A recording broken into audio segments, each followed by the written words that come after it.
നമ്മളിന്ന് ഈ ഒരു വീഡിയോയിലൂടെ നോക്കാൻ പോകുന്നത് നടന്മാരുടെ പഴയ ശബ്ദവും പുതിയ ശബ്ദവും തമ്മിലുള്ള ഡിഫറൻസുകളെ പറ്റിയാണ്.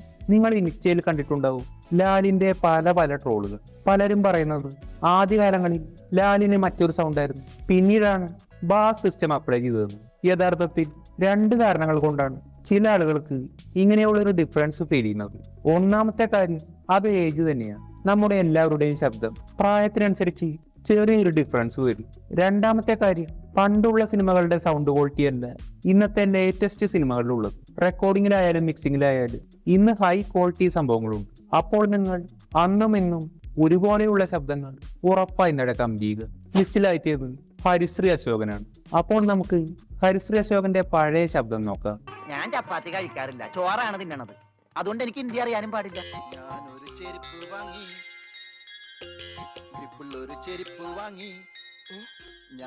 ചെരുപ്പ് വാങ്ങി എന്നിട്ട് നിനക്കെന്നെ ചപ്പാത്തി വെച്ചന പോലെ പരത്താനല്ലേ? ആ പൂതി അങ്ങ് മനസ്സിൽ വെച്ചാ മതി. എന്റെ കാലിൽ റബ്ബ് ഹവായി ഉണ്ടായിരുന്നത് കൊണ്ട് തടി കാടാതെ രക്ഷപ്പെട്ടു. ഇനി നമുക്ക് പുതിയത് നോക്കാം.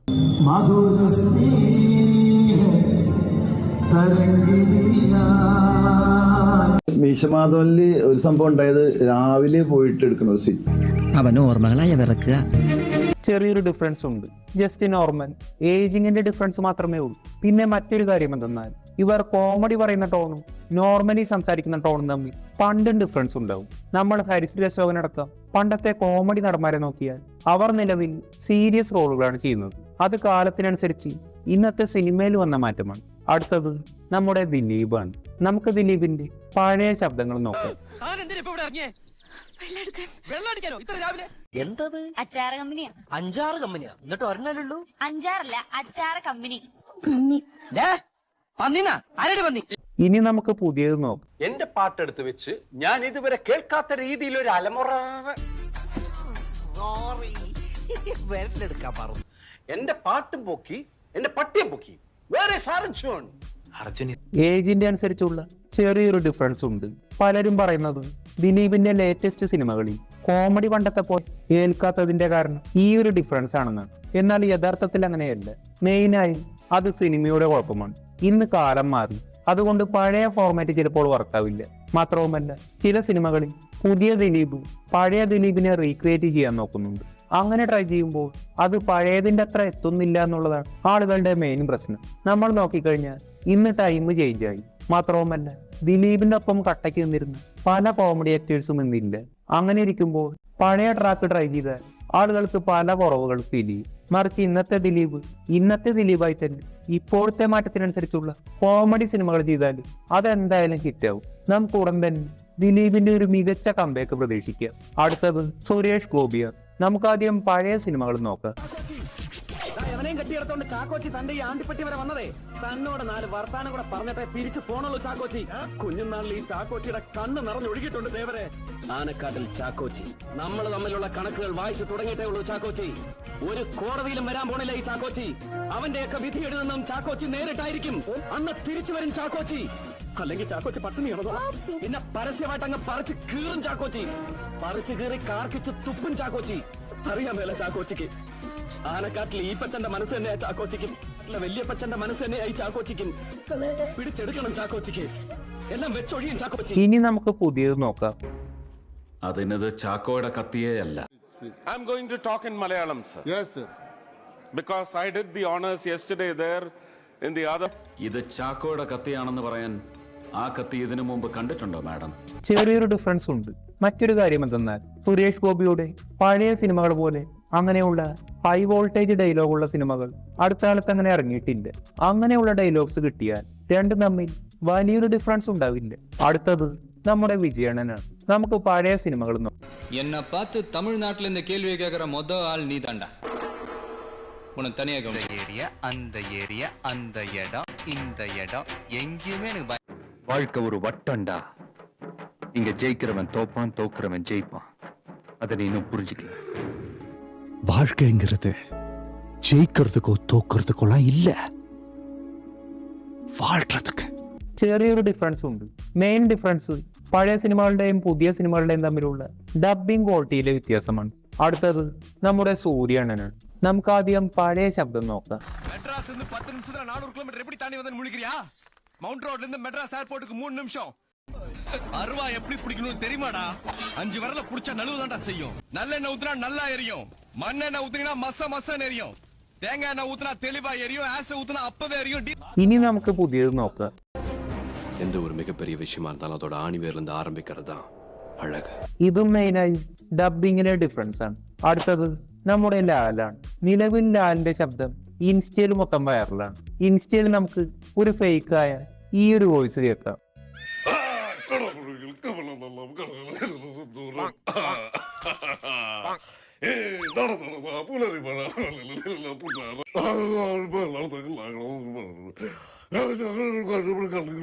നീ എന്തൊക്കെയായി പറയണ പന്നി?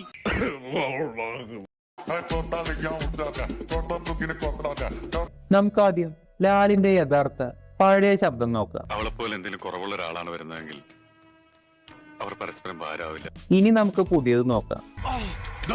നീ കൈക്കൂലിയുടെ 50,000 ദിർഹം മുടക്കിയവർക്ക് തിരിച്ചു കൊടുത്തെങ്കിൽ ചേരില്ല. നീ തേവരുടെ മോളെ കല്യാണം കഴിച്ചിട്ട് സുഖമായിട്ട് ജീവിച്ചോ?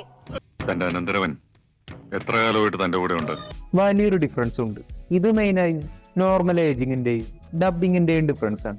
അല്പം കൂടി ബാസ് കൂടി.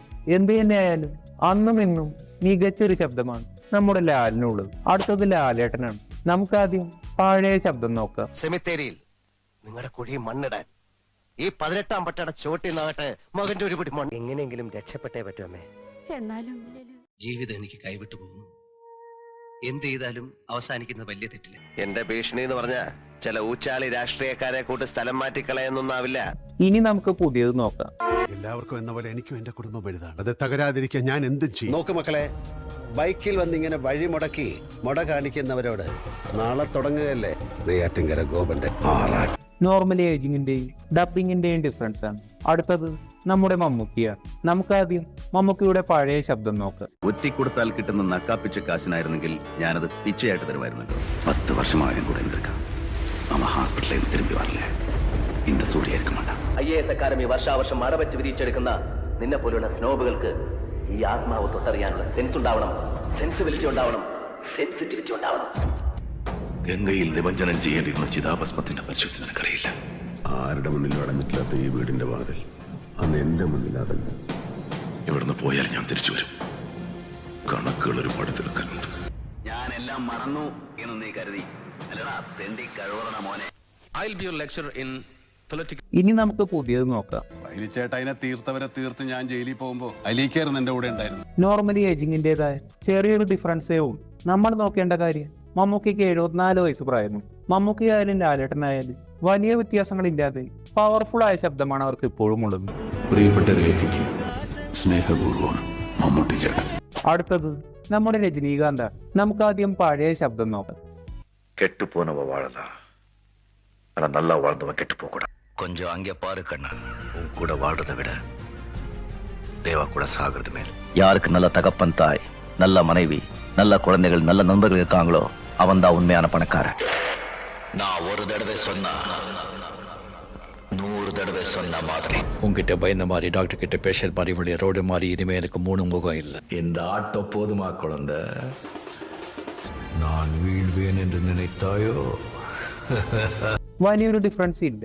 രജനീകാന്ത് മമ്മൂക്കയും ഓൾമോസ്റ്റ് സെയിം ഏജ് ആണ്. ഇപ്പോൾ നല്ല പവർഫുൾ വോയിസ് ആണ്. അടുത്തത് അമിതാഭ് ബച്ചനാണ്.